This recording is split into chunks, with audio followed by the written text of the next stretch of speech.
जो doctor Farooq Abdullah national conference के president, उनकी स्टेटमेंट आई है आज अखबारों में कि आर्टिकल 370 और 35 से 100 साल तक वापस नहीं आएगा।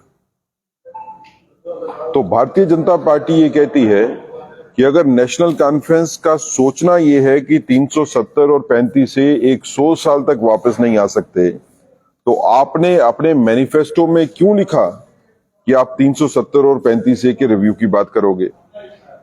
कि गवर्नमेंट बनने के बाद आपका सबसे पहला फैसला ये होगा कि 370 और 35 को दोबारा खोला जाए। तो हम ये नेशनल कॉन्फ्रेंस को भारतीय जनता पार्टी कहना चाहती है कि आप ऐसे वादे लोगों के साथ मत करिए जो आपको भी पता है कि वो पूरे नहीं होंगे। आप एक दिन मैनिफेस्टो में रखते हो कि 370 और 35 को वापस लाने की बात करेंगे, दूसरे दिन स्टेटमेंट देते हो कि 370 और 35 तो 100 साल तक वापस आने वाला नहीं है। लिहाजा Bharatiya Janata party national conference को यह कहती है कि अगर डॉक्टर फारूक अब्दुल्ला की स्टेटमेंट को आप मानते हो तो अपने मैनिफेस्टो को बदलो और अपने मैनिफेस्टो में जो जिक्र आपने किया है 370 और 35 का, उस जिक्र को आपको डिलीट करना चाहिए। लेकिन नेशनल कॉन्फ्रेंस ये नहीं करेगी, क्योंकि नेशनल कॉन्फ्रेंस की मंशा है कि लोगों को गुमराह करे। ऐसे बयान देके जो नेशनल कॉन्फ्रेंस को भी पता है कि जिसमें कोई तथ्य भी नहीं है, जिसमें कोई सत्य भी नहीं है। इस तरह की पॉलिटिक्स, जम्मू कश्मीर का आगे भी इसी तरह की पॉलिटिक्स ने नुकसान किया है। नेशनल कॉन्फ्रेंस और कांग्रेस कई दशकों तक जम्मू कश्मीर की राजनीति में इन्होंने राज किया और इसी तरह के बहकावे वाली स्टेटमेंट्स जो देते रहे, लोगों को मिसलीड करने वाली स्टेटमेंट देते रहे। आज वही गेम जो है वो दोबारा चली जा रही है। लिहाजा हम जम्मू की जनता को खासकर ये कहना चाहते हैं कि इन ताकतों को पहचानिए। ये ताकतें हैं जो आपको गुमराह करती हैं, जो राष्ट्र विरोधी बयान देती हैं और फिर उन बयानों से मुखर होती हैं। और कश्मीर की जनता को भी भारतीय जनता पार्टी ये कहना चाहती है कि जो लोग आपके बीच में सियासत करना चाहते हैं, जो आपके बीच में सियासत कर रहे हैं, उनकी पीछे की सोच को भी देखिए। इनको लगता है कि जम्मू और कश्मीर के लोग, खासकर कश्मीर के लोगों के बारे में अगर मैं बात करूं नेशनल कॉन्फ्रेंस के रेफरेंस में, इनको लगता है कि कश्मीर के लोग गुमराह हो जाएंगे आर्टिकल 300 और 35 के ऊपर। जबकि असल बात यह है कि 370 और 35 के ध्वस्त होने के बाद जो हालात बदले हैं कश्मीर में और जो हालत बदली है कश्मीर की, उससे आम जनता जो है वो खुश है। आम जनता भारतीय जनता पार्टी के साथ चलती है। आम जनता कश्मीर की जो है वो मोदी जी के साथ है और ये मानती है कि मोदी जी के नेतृत्व में जो काम हुए आर्टिकल 370 और 35 को खत्म करने वाले, और जो काम हुए उसके बाद यहाँ पे स्थायी शांति की स्थापना हो, उसके बाद में या यहाँ पे इंडस्ट्रियल बेस बनाने की बात हो, टूरिज्म को बढ़ाने की बात हो, वो सारे के सारे काम तभी हो पाए कि भारतीय जनता पार्टी की नीति स्पष्ट थी कि 370 और 35 के होते हुए न जम्मू कश्मीर में शांति आ सकती है, न जम्मू कश्मीर में समृद्धि आ सकती है, न यहाँ पे प्रोग्रेस हो सकती है। तो जी, ये आपने कहा कि शांति हुई, बहाली हुई।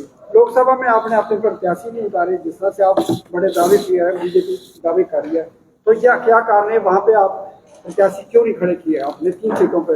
देखिए, लोकसभा का इलेक्शन जो है उसमें भारतीय जनता पार्टी ने जम्मू रीजन में जो है वो कैंडिडेट्स अपने उतारे और जितनी सीटों पे हमने कैंडिडेट अपने उतारे वो सारी की सारी सीटें जीती। हमारा तो 100% रिकॉर्ड है।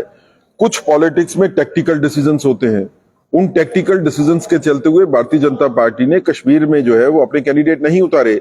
लेकिन कश्मीर की जनता जो पार्लियामेंट्री इलेक्शन में जिनको मौका नहीं मिला भारतीय जनता पार्टी को वोट डालने का, इस असेंबली इलेक्शन में कश्मीर की जनता को भी मौका मिलेगा भारतीय जनता पार्टी को वोट करने का। वो पहाड़ी समुदाय जिसको भारतीय जनता पार्टी ने रिजर्वेशन दी और जिनको मौका नहीं मिला भारतीय जनता पार्टी को वोट डालने का पार्लियामेंट्री इलेक्शन में, इस असेंबली इलेक्शन में वो पहाड़ी कबीला जो पुंछ रजौरी में हो, कश्मीर के इलाकों में हो, उनको वोट डालने का मौका मिलेगा। पहली बार उनको भारतीय जनता पार्टी के सिंबल के ऊपर वोट डालने का मौका मिलेगा। हमको लगता है कि काफी बड़ी मात्रा में भारतीय जनता पार्टी उन पहाड़ी समुदाय की बात करें, एसटी समुदाय की बात करें, एससी समुदाय की बात करें, चाहे वो वेस्ट पाकिस्तान के रेफ्यूजीज की बात हो, चाहे वो पीओजीके के रेफ्यूजीज की बात हो, महिलाओं की बात हो, किसानों की बात हो, इन लोगों को सबको जिनको मौका मिलेगा ये भारतीय जनता पार्टी के लिए बढ़ चढ़ कर वोट डालेंगे। क्या वाल्मीकि समाज जो है भूल सकता है कि वाल्मीकि समाज के साथ पहली बार इंसाफ किसने किया? किसने उनके हाथों से झाड़ू निकाल के उनको किताबें पीएचडी वाली दी?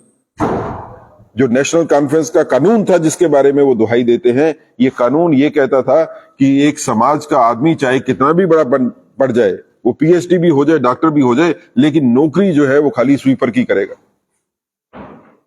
गोरखा समाज क्या भूल सकता है कि गोरखा समाज को कैसे अब इंसाफ मिला है? पहले गोरखा समाज के लोग जो है नौकरियां नहीं कर सकते थे यहां पे। तो ये सारे समाज जिनके लिए भारतीय जनता पार्टी ने 370 के हटने के बाद काम किए हैं, ये सारे समाज सजग हैं और भारतीय जनता पार्टी के साथ चले। सर, फारूक अब्दुल्ला साहब का ये जो बयान है, ये आइडियोलॉजी देखा जाए तो भारतीय जनता पार्टी की जो आइडियोलॉजी उससे मिलता है। क्या हम ये आशंका जता सकते हैं कि पोस्ट इलेक्शन अलायंस जो है वो बदल सकती है एनसीपी बीजेपी की? देखिए, हम बिल्कुल इसके बारे में जो है स्पष्ट है कि भारतीय जनता पार्टी इलेक्शन अपने दम पे लड़ रही है और भारतीय जनता पार्टी को ये उम्मीद है कि लोग बढ़ चढ़कर भारतीय जनता पार्टी के साथ काम करेंगे। ये अलायंसेस, प्री पोल अलायंसेस और पोस्ट पोल अलायंसेस की बात भारतीय जनता पार्टी अभी नहीं करती। पीएचसी दिल्ली बजट का बहुत बड़ा मुद्दा है। पिछले 2014 में जब जलकार रैली हुई थी, वहाँ पे एक आश्वासन दिया था नरेंद्र भाई मोदी ने, कि प्रधानमंत्री जी ने, कि हम जो है डेली वेजर को पक्का करेंगे, स्थायी करेंगे। लेकिन लंबे समय 10 साल हो गए, उनका अभी तक 3 साल से वो प्रोटेस्ट कर रहे हैं। उसके बाद भी जहाँ पे उनका मुद्दा जो है वो जीव का धूप पड़ा हुआ। आपको 1-2 दिन इंतजार करना पड़ेगा। भारतीय जनता पार्टी का मैनिफेस्टो जो है वो रिलीज हो जाएगा, तो उस मैनिफेस्टो में हमने विस्तृत तौर के ऊपर इसको डील किया है और उसमें पूरी जानकारी है कि इसका रोड मैप क्या है लोगों को इंसाफ दिलवाने का। Thank you.